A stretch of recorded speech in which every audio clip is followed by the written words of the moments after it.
আজকে আমাদের বাজার থেকে বেশ বড় একটা 2 কেজি ওজনের মৃগেল মাছ এনেছে।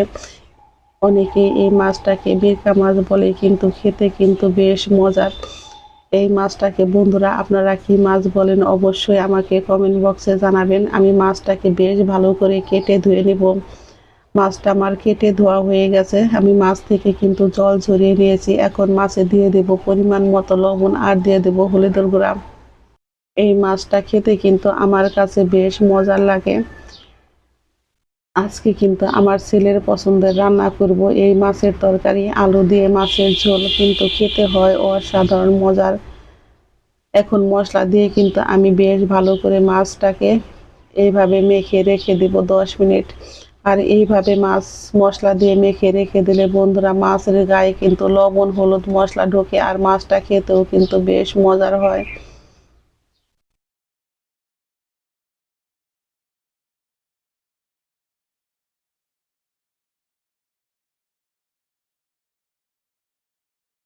এখন আমি এর মধ্যে দিয়ে দেব আবারও অল্প কিছু পরিমাণে একটু সরিষার তেল।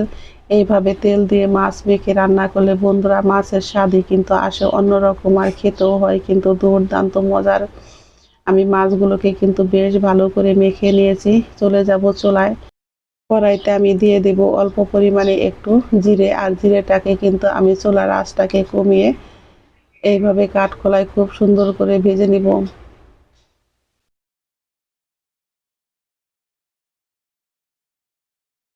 এখন আমি দিয়ে দেব এর মধ্যে হাফ চা চামচ পরিমাণে পোলাওর চাল, আর দিয়ে দেব অল্প পরিমাণে একটু সরিষার তেল। তেলটা দিয়ে কিন্তু আমি চালগুলোকে খুব সুন্দর করে ভেজে নামিয়ে নেব।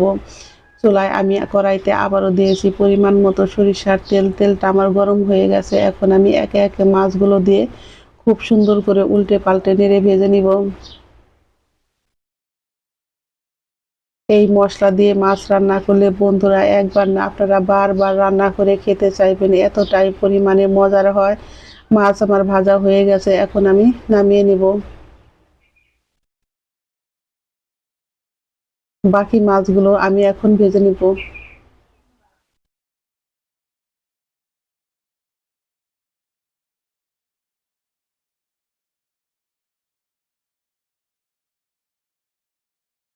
আমি মাছগুলো কিন্তু খুব সুন্দর করে ভেজে নিয়েছি। এখন আমি চুলাই থেকে এই মাছগুলোকেও নামিয়ে নিব।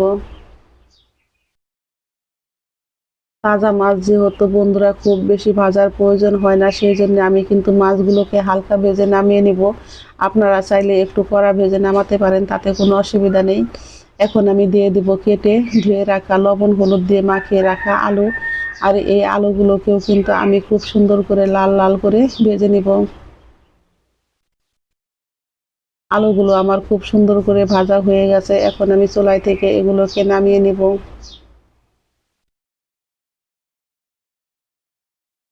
কড়াইতে আমি আবারও দিয়ে দিব পরিমাণ মতো সরিষার তেল।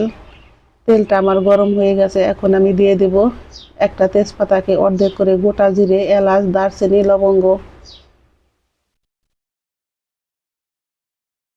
ফোড়নটা দিয়ে আমি কিন্তু 2 থেকে 3 মিনিট এইভাবে একটু অপেক্ষা করব ফোড়নটা রেডি হওয়ার জন্য বন্ধুরা। ফোড়নটা রেডি হয়ে গেছে। এখন আমি দিয়ে দিব আদা কাঁচামরিচ আর জিরা বাটা, আর দিয়ে দিব 2 চামচ পরিমাণে লবণ। মশলাটা দিয়ে কিন্তু আমি এইভাবে ঢেকে দিয়েছি, তা না হলে কিন্তু তেল ছিটবে। আর রান্নাঘর কিন্তু তেল চিটচিটে হয়ে যায়, সেই জন্য এইভাবে ঢেকে দিলে আর কিন্তু তেল ছিটে না। এখন আমি এর মধ্যে দিয়ে দেব 1 চা চামচ পরিমাণে হলুদের গুঁড়া, আর দিয়ে দেব আমি 1 চা চামচ পরিমাণে ধনিয়ার গুঁড়া। এখন দিয়ে দিব আমি পরিমাণ মতো জল। আমি কিন্তু আজকে এই তরকারিতে লাল মরিচের গুঁড়া ব্যবহার করব না বন্ধুরা, যেহেতু আমি কাঁচা মরিচ বেটে দিয়েছি। আপনারা চাইলে মরিচের গুঁড়া ব্যবহার করতে পারেন, তাতে কোনো অসুবিধা নেই। আমি মশলাগুলোকে কিন্তু খুব সুন্দর করে এইভাবে কষিয়ে নিব। মশলাগুলো আমার কষানো হয়ে গেছে। এখন আমি দিয়ে দিব এর মধ্যে ভেজে রাখা আলু। আলুগুলো দিয়েও কিন্তু আমি বেশ ভালো করে কষিয়ে নিব। আলুর থেকে কিন্তু দেখতেই পাচ্ছেন এখন আমার মশলা থেকে তেল উঠে এসেছে। আলুটা কিন্তু আমার খুব সুন্দর করে কষানো হয়ে গেছে। এখন আমি দিয়ে দিব পরিমাণ মতো ঝোল। আমি যেহেতু পাতলা ঝোল রান্না করব আলু দিয়ে, সেই জন্য ঝোলের পরিমাণটা বন্ধুরা একটু বেশিই দিব।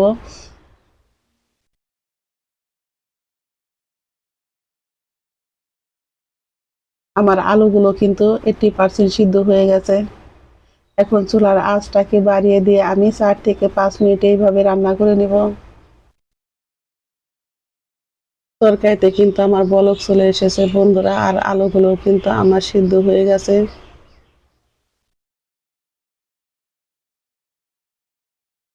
এখন আমি দিয়ে দিব ভেজে রাখা মাছগুলো।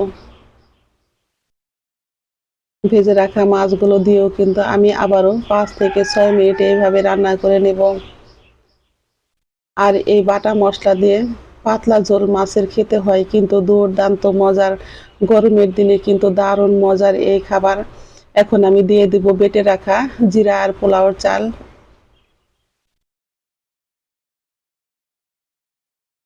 আমি লবণ দেখে নিব ঠিক আছে কিনা, লবণটা আমার একদম ঠিক আছে।